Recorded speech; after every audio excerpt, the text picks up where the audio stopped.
Hello, ladies and gentlemen, and it is time for a look at Chapter 22. As I will be out of school for jury duty, I went ahead and recorded this video. If this is viewed in future years, ignore that jury duty statement. This is for your learning. Anyway, so Chapter 22 is Reconstruction. Reconstruction is the rebuilding of our nation after the Civil War. After both sides have been devastated by the conflict, especially the South, we have to find a way to bring the two sides together. In other words, rebuild the nation as one after such division. So when we look at the problems faced by the new country, there are many problems that we have. First of all, what do we do with the Confederates? Do we pardon them and move on? Do we just kind of forget about it and forgive and forget and move on? Or do we remove their citizenship? What about their property? Do we put all the leaders in prison? Do we execute the key leaders to the Confederacy? So there's a lot of questions on what to do with the people who led it. Primarily, the main leaders end up being stripped of much of their property, Arlington Cemetery being a great example, that being taken from Robert E. Lee's family.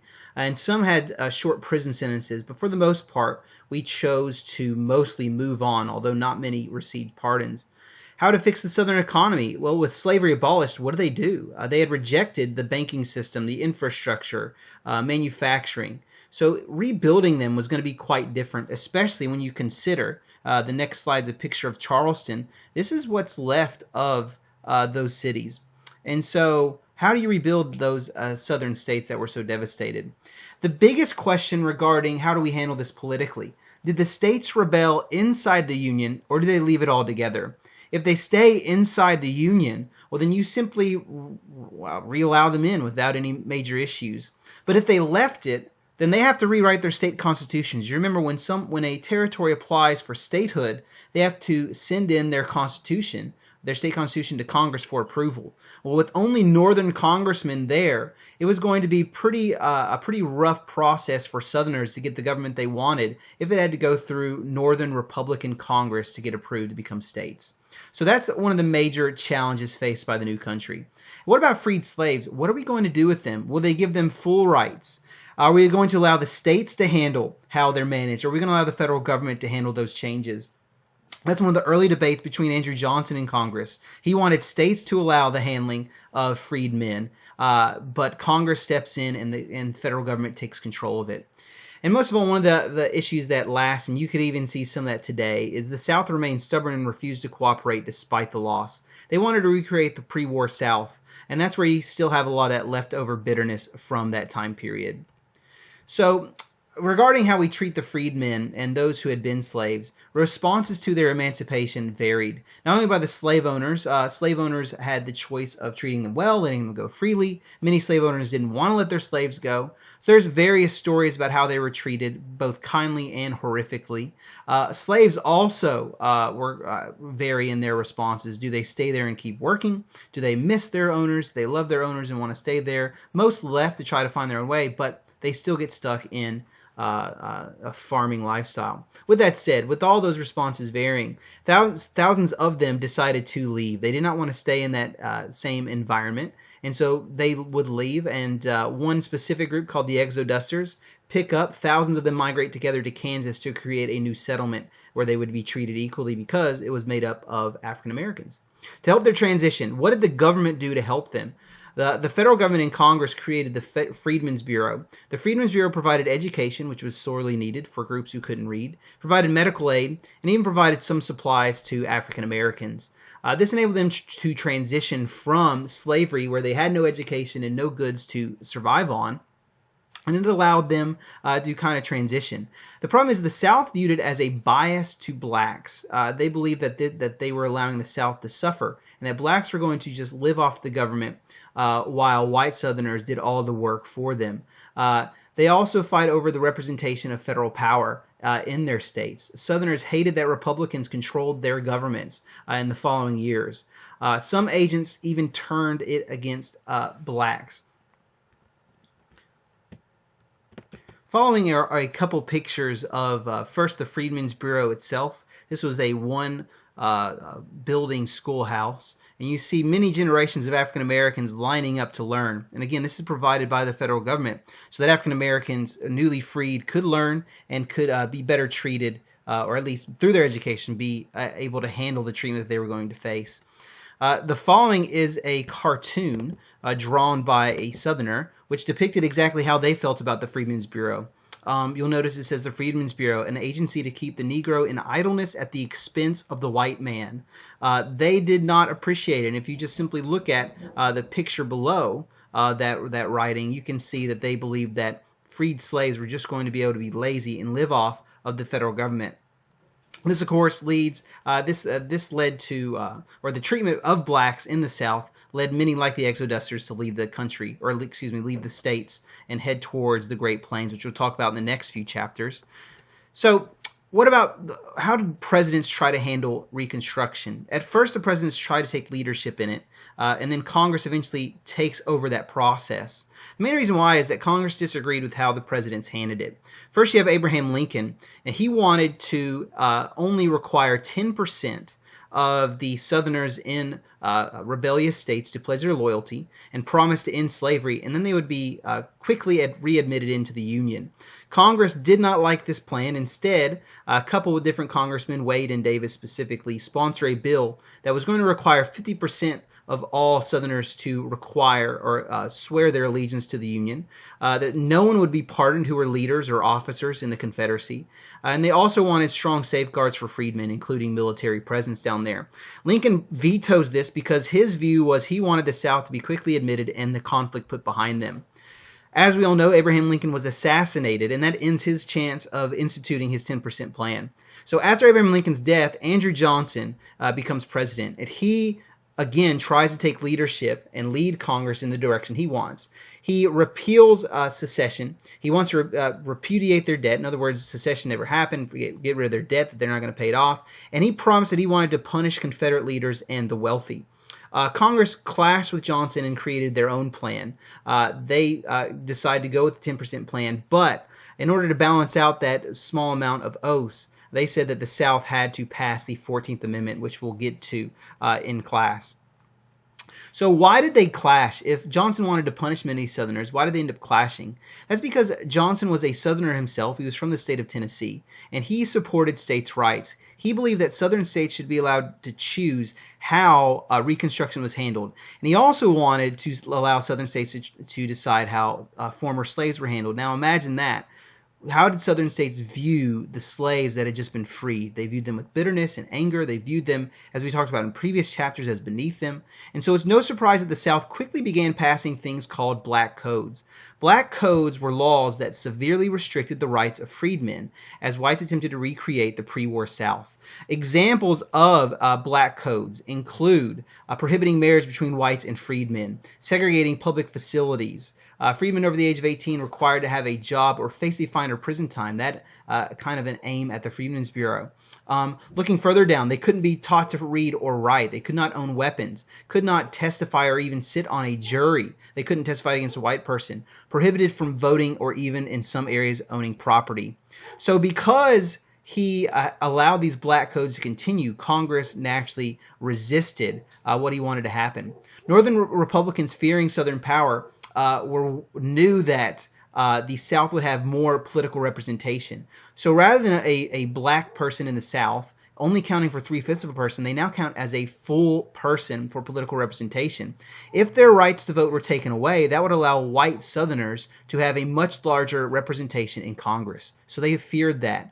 When Johnson not only protects black codes by saying states' rights should stand, he also makes them angry by choosing to pardon 13,000 Southern leaders. Basically, the men who were in Congress, those who led the Confederacy, and those who led the nation on a path towards division, were allowed to be reelected in an attempt to rejoin Congress.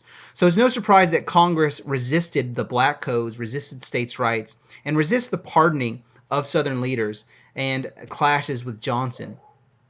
Johnson also vetoed a bill meant to renew the Freedmen's Bureau. He believed that the Freedmen's Bureau was biased for black people, and you can see a logical argument in a legal sense. But regardless, it was understood by many in the North and in Congress that those freedmen needed those protections and that help. Congress then passes the Civil Rights Bill over his own veto, which guaranteed equal rights to African Americans. Many would call it kind of an equal rights amendment for African Americans, or the Civil Rights Amendment. we'll cover it in greater depth in class. So even though Johnson vetoes it, Republicans in the North are able to pass it over his veto. Ignoring the previous plans, Congress then requires the 14th Amendment to be passed by states prior to readmission. In other words, the 14th Amendment had to be included in their state constitutions. Johnson, in response to Congress pushing him around and ignoring his demands, campaigns in 1866 against Republicans. How did that work for him? Well, Congress, Republicans actually increased their numbers, showing that the nation did not accept or support, at least Northerners, did not support Andrew Johnson's plans. So this is a political cartoon showing Andrew Johnson kicking over the Freedmen's Bureau, basically saying that he was not going to go with them. You can see that's a negative portrayal of him. This is also a political cartoon mocking his strong stance for states' rights and him being crushed as president by the Constitution itself. Just kind of a humorous poke at Andrew Johnson. Out of all the presidents we've had, because of his clash with Congress, he is the president who comes the closest to impeachment.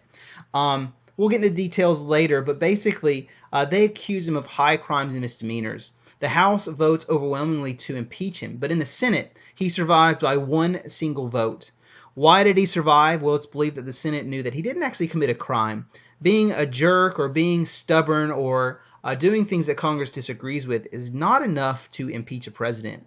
And number two, it's also believed that he promised not to veto, that he made a deal with those in Congress that he would not veto any more congressional Reconstruction plans if they allowed him to keep the presidency.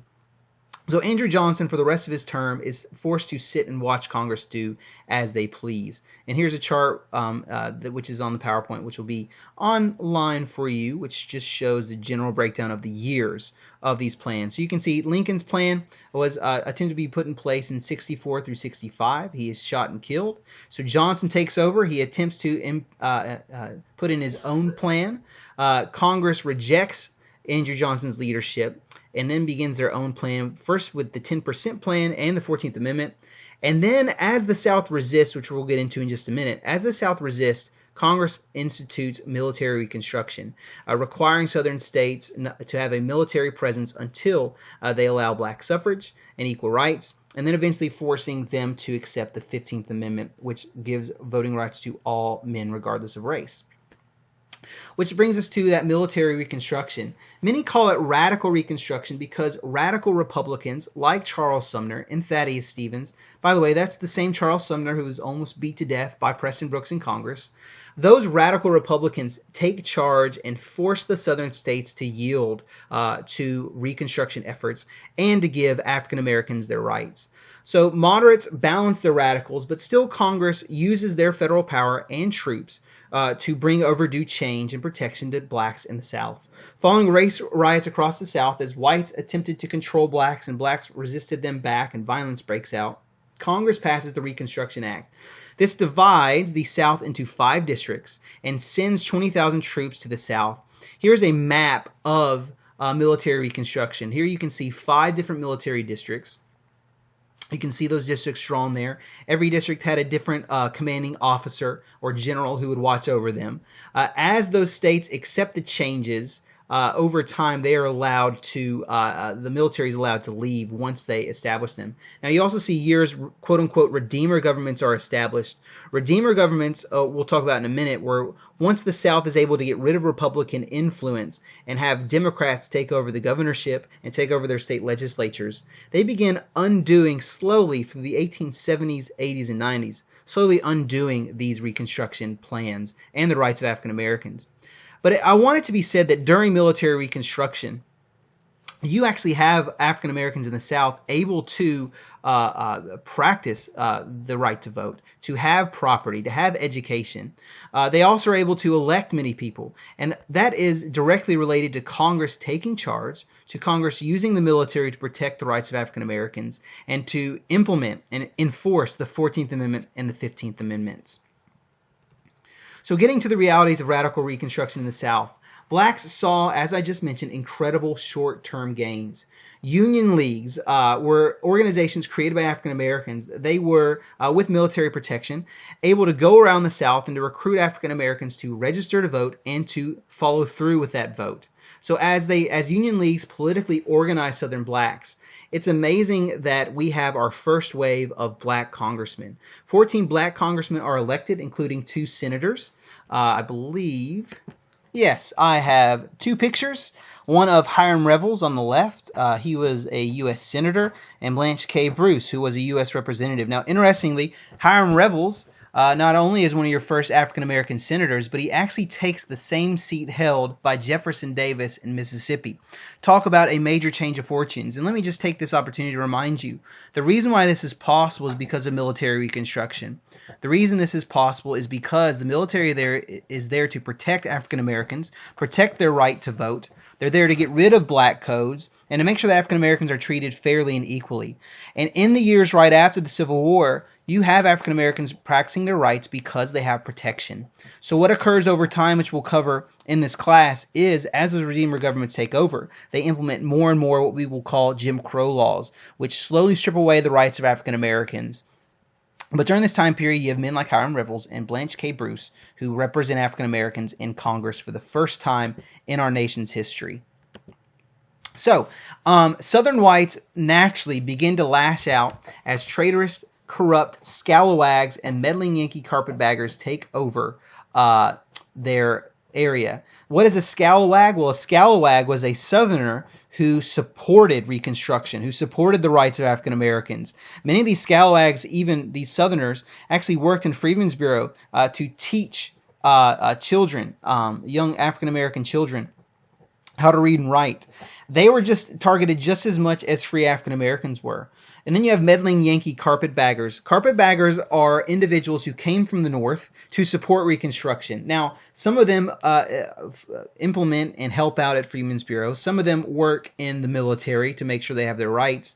Others are there to get political power. Now, some of them may have innocently come to help rebuild the South, to fix it, to create a progressive South that's treated everyone equally. But many of them saw an opportunity for political power.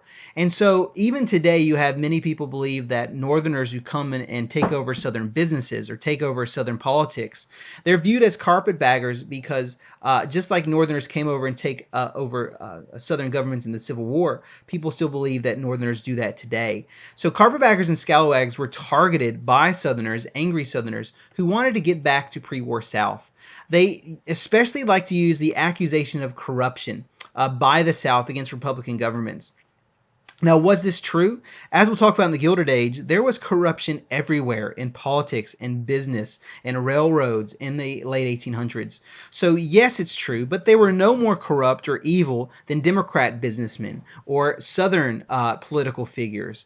And so these accusations of corruption were more used to just get rid of Republican influence in Reconstruction than the actual truth behind them, that the Republicans were damaging or destroying the South. So this brings me to the most famous example of resistance to Reconstruction, which we still know about today. White Southerners rejected Republican military and political intervention and sought to, quote-unquote, redeem the South. Much of this was done by the Ku Klux Klan and similar groups. You have Knights of the White Camellia, the White Line, and all of them were similar in the sense that they used intimidation, they used fraud, they used especially violence to usurp Reconstruction by intimidating carpetbaggers, by intimidating Republicans, by threatening or even killing and lynching Freedmen's Bureau teachers and African Americans in union leagues. They had the effect of stopping African Americans from practicing their rights because they're so afraid of the consequences. So the violence that erupts from groups like the KKK and the White Line is able to push back against Reconstruction. So Congress reacts to this after Johnson is out of office. They react by passing the Force Acts of 1870-1871, specifically targeting the Ku Klux Klan and groups like them. While they actually do wipe out the Ku Klux Klan for the most part, we'll talk about the KKK coming back in the 1920s. But the KKK disappears for the most part for a very long time as far as having a massive influence. The problem is that their intimidation already had its intended effect. And when you look back at that map that we looked at earlier, On the right, you see that by 1876, most states have turned blue. They've gone back to Democratic control. So although the Ku Klux Klan disappears in the 1870s, Democrats are still regaining control. Whites are regaining control of their governments, and Southerners are able to institute the Jim Crow laws to restrict African Americans. Eventually, carpetbaggers leave, scalawags don't vote, and blacks are disenfranchised by fear and eventually by law in 1900. Now, that phrase disenfranchised means to take their rights away, most specifically regarding the right to vote. But eventually, the laws are able to get rid of their rights. Things like poll taxes and literacy tests, which we'll cover in future chapters. But the South eventually does get much of their area back to pre-war status, even if they're not slaves. African Americans slowly have their rights stripped away until they are second-class citizens from the late 1800s all the way until the 1960s.